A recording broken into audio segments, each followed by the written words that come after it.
أهلا بكم في سمارت اند لاونج وير. مجموعة الفيديوهات دي الغرض من وراها إني أوريكم إزاي بننفذ من الحاجة البيسك ديزاين بيسك نطلع منه ديزاينز مختلفة. المرة دي هتكلم في البيبي كولر، ودي كولا بيسك جدا ليها طريقة رسم معينة. هاخد الباترن بتاعها بعد كده وهطلع منه 2 ديزاينز مختلفين. الكولا دي سهلة أوي، اتفرجوا ازاي هعملها.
دي البيبي كولر البيزك، ما لعبناش فيها خالص، بس زي ما شفناها حطيناها على القماش بتطلع كده زي ما شفتوا كمان على المانيكان اللي كنت عرضها لكم وانا قاعدة بشتغل الكولا. هي بيطلع شكلها كده، ما فيهاش اي فلسفة. احنا بس بناخد قياس حردة الرقبة ونحط خطين الكتف بتوع الأمام والخلف مع بعض، ده الخلف وده الأمام. اوكي، احنا بنحط خطين الكتف دول مع بعض وبناخد قياس الحردة دي. اوكي، وعلى أساس قياس الحردة دي بنرسم الكولا.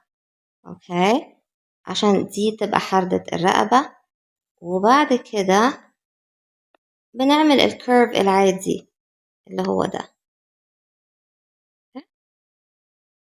بس ما تفلسفناش زي ما قلت لكم. تعالوا بقى دلوقتي نشوف ازاي احنا هنعمل الكولا دي نمبر 2. ازاي الجزء ده احنا هنخليه كده.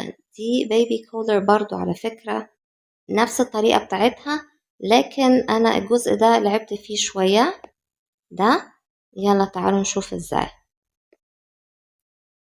دلوقتي انا عملت الكولا دي من البيبي كولر زي ما شفتوا، هي كانت كده وانا جبت الريجة وكملت الجزء ده. تعالوا نحط لون احمر على دي اهي. دي كولا نمبر 2 كانت كده وانا جبت الريجة وكملت الجزء ده. دي اول حاجة اتعملت في الكولا دي، في الديزاين ده. الديزاين ده فيه فكرتين مش فكرة واحدة. نمبر 1 اللي انا لسه قايلها لكم دي شكل الكولا. نمبر 2 الكولا دي مش في نص الدرس بالظبط، اهو ده نص الدرس الخط ده، ولاحظوا الكولا واصلة لغاية فين. عشان كده انا حاطه لكم الباترون المرات دي ده امام وده امام، اهو بيبقى ده انتوا عارفين ده ربع الجسم، اوكي، وده ربع تاني، الاتنين مع بعض يعملوا نص، يعملوا امام كامل، اوكي، وده الخلف. انا مش محتاجة غير بس خلف واحد دلوقتي عشان اقول لكم على الفكرة بتاعة الكولا دي. بصوا الكولا دي نفس قياس الكولا دي، نفس قياس البيبي كولر دي، انا ما غيرتش في القياسات، نفس قياس دي على فكرة اللي هنبقى نتكلم فيها بعد شوية، كله قياس واحد. بس هي الفكرة ان دي انا لما جيت اركبها انا ما حطيتش الخلف بتاع الكولا على الخلف بالظبط، النص بتاع الخلف، لا انا رحلتها شوية، انا خليت الكولا تبتدي من هنا، اوكي، عشان تطلع الفكرة كده نفس القياس بالظبط، نفسه، بس كل ما في الموضوع ان انا رحلت الكولا شوية، خليت يعني لفتها على الخلف والامام علشان يطلع شكلها كده. طبعا الكولا دي لو تشوفوها على المانيكان اصلا الامام مقسوم نصين، بلوزة مفتوحة من نصين، يعني ممكن يتحط لها زراير او كده.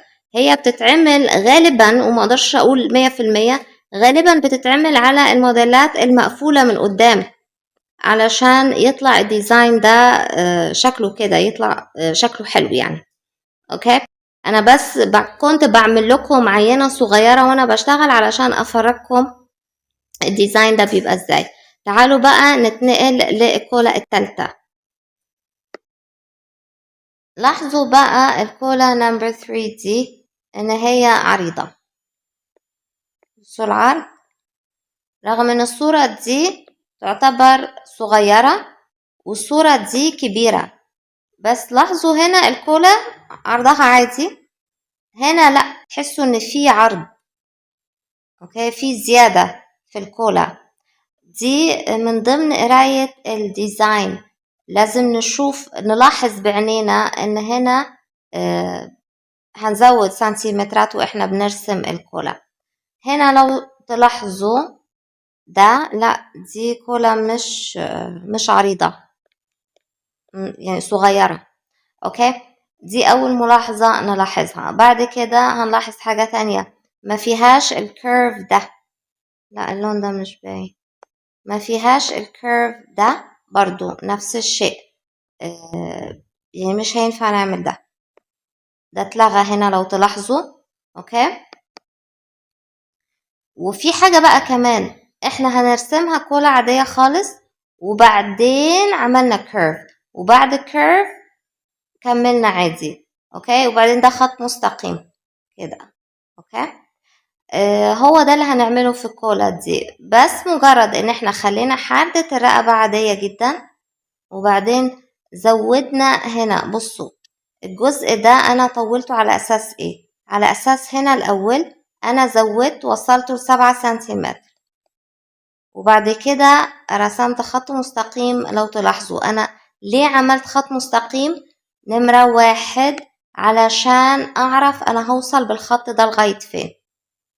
الكولا زي ما انتوا شايفين حتة واحدة، اوكي، يعني الخط ده مقفول على الخط ده، عشان كده انا نزلت من هنا وبعدين رحت رسمة خط افقي عشان اقفل الكولا دي من الناحية التانية. وبعدين اعمل ايه بعد كده؟ شايفين هنا انا ما كانش ينفع اعمل الجزء ده غير لما الاول ارسم خط مستقيم، عشان اعرف انا هظبط الفرنش كيرف ازاي، هظبط الريجة ازاي وانا بشتغل، اوكي. فأنا أول حاجة عملتها إني طولت الجزء ده ووصلته ل7 سنتيمتر، وبعدين رسمت الخط الأفقي، وبعدين قفلت الكولا من الناحية التانية ورسمت الجزء ده اللي هو ده، لو تلاحظوا هو ده. اوكي، بس هي دي فكرة الكولا. برضو بتتركب عادي، يعني الجزء ده انا باخده بحطه هنا على الخلف عادي، دي ما فيهاش ترحيل ولا حاجة، بنشتغلها عادي جدا. تمام كده. ف هي دي الافكار، يعني كلها متاخدة من الكولا البيزك، وكلها زي ما انتوا شفتوا سهلة. هي بس في ناس ممكن تفتكر ان في يعني ايه الديزاين ده، حاجة غريبة قوي، جه منين، طلع ازاي. كله من البيزك، بس نعرف البيزك نعرف نشكل منه اي حاجة احنا عايزينها. اذا عرفنا البيزكس نعرف نطلع اي حاجة احنا عايزينها. شكرا لوقتكم، شكرا لمتابعتكم، واتمنى الكونتنت يكون عجبكم. لو عجبكم please like and share، واعملوا subscribe للchannel وضغطوا النوتيفيكيشن bell. اشوفكم الفيديو الجاي.